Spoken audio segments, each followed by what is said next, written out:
is up? Welcome back. This last weekend we had the opportunity to head out to Spoaks Motor Park out in Lockhart, Texas, and man, was it a time. It's about an hour from North Austin from where I'm at, and it's a decent drive out there. It's pretty scenic. You go out to some of the open roads, the country roads, and it's a really nice facility. They have like a main track, they have a sand track, they also have 8 miles of trails, which felt like 100 miles.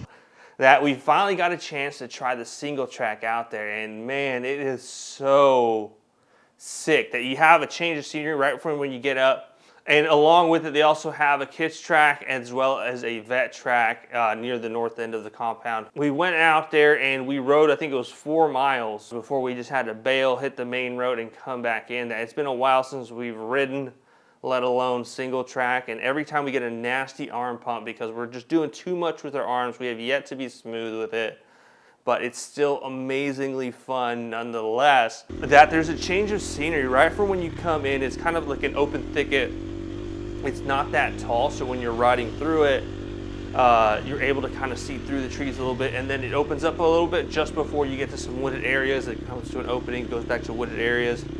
And there's a real nice elevation change. It's not terribly technical in regards to obstacles that you have to navigate over. Like let's say if you were to do Emma Long, if you're familiar with that here in Austin, Texas, over at City Park, that is extremely technical, where we just struggled. Every time we've done like 2 or 3 times, that the first obstacle was brutal for us the first time, but shout out to Becca and Wes for being extremely patient with us and getting us over that stuff. So we're still fairly new to enduro style riding, and but the trails over at Spoaks is not necessarily enduro, it's more just single track riding where you go through the thicket, you go through the trees.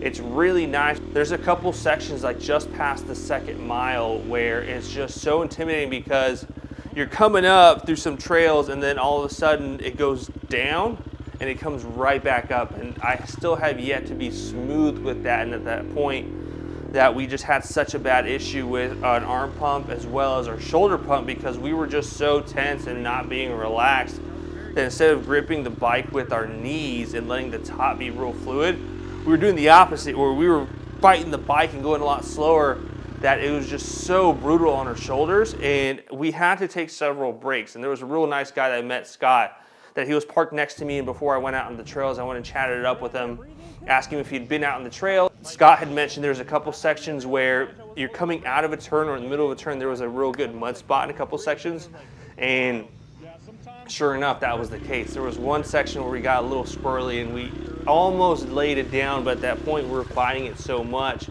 that we decided best to just let it drop before we exerted even more energy trying to save it. And after we had done that, navigated the single track, unfortunately the new GoPro 11, we have it mounted here on our helmet. It has this little fuzzy case on it that we had it from our old Hero 7 that we like to run when we do dirt bike. It helps block out some of the wind noise that's coming right at the GoPro, so you can hear a little bit more of the dirt bike, you can hear a little bit more of my commentary without that added dilution, without that added wind just coming up straight into the microphone of the GoPro. But I'm not sure if it was because, one, we forgot to change the FPS, the frames per second, from 120 to the 60, what we've been messing around with lately. Usually we like to do 24 or 30 is where we usually stick it to. I don't know when it overheated, but along the trail we didn't record as much as we thought. I think we only recorded the first 25 minutes.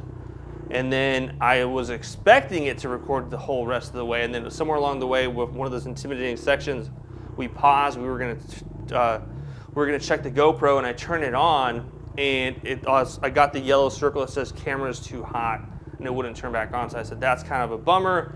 I'd read about it, but I'd never experienced that with all the other GoPros I've had. This is the first one, and with it being the 11, I was super excited. That was a major bummer, but since then, 2 days later, I got an update on the GoPro app, which I'm not sure if it was related to the problems everyone's been complaining about overheating, but my guess is that that's what it was. Where the GoPro was probably thinking, dude, give me a break, it's too hot underneath these lights, man. We also had the Insta360, which we were able to capture some of the footage from Spoaks, and then we went ahead and tried, and after we took a lunch break and just took it all in, took a second to catch our breath, And then we did the sand track. That's one thing that the main thing I'm gonna really try to focus on, whether it's single track or just the sand track. I hope to maybe check out the main track at Spoaks one of these days, the next few times that we go, just so that we can see what it's like. But it's to get comfortable being uncomfortable. When we were on the sand track, we were doing pretty good, but we've never ridden dirt bikes in that manner. We've pretty much just ridden single trail. We've just ridden trail and single track. And it's gotten squirrely in a couple sections we were riding sand, but not like that, the sand track where we were coming around a corner and the bike, the front end kept on wanting to kind of wash out, but I'm not sure if that was because my weight was too far forward. It's fun. It's so fun getting squirrely on the bike, and it's been something I've enjoyed.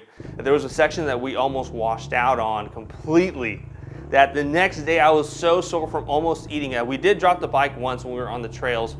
We almost ate it like 2 or 3 more times on that. We ran into a tree. Thankfully, we got some new handguards from Tusk, and I mean, that thing just took the brunt of the force, no issue with it, but there was just a skinny section of 2 trees that we had to thread the needle. I was a little bit too heavy on my left side. I guess I fixated on the tree. I immediately looked away and bam, hit that sucker hard. But nonetheless, and then we almost dropped it after that because we hit it and it threw us all over the place. It was just so sick. We got some photos, and we were able to capture some photos. I think we're going to start going out there. We just got a new laptop that we're going to start really just checking out some of the areas, so that way we can take photos instead of coming home and editing like the 5,000 that we end up taking and then putting them out to Facebook so people can find like, hey, I want these photos. I can literally just kind of set up a little booth, take some photos like, hey, where can I find these? Well, I have them right here on my laptop. Which ones do you want out of the 1,000? Oh, you want to take these 20? Cool, I'll edit these. And I can spend more time on those 20 photos because instead of editing 1,000 with a base edit, I can do those 20 and tweak them just that much more and make them look even better. And with that, we conclude this week's video. You ride dirt. What's your favorite thing to ride? Do you like the single track and trails? Do you like to hit the MX park? Or do you like just doing flat track style stuff? Or just open street riding with your dirt bike? Drop it down in the comment section below, and if y'all enjoyed this video, be sure to hit that like button. I appreciate it if you hit that subscribe button. Until next time, appreciate y'all. Cheers. Ride safe. Adios, guys.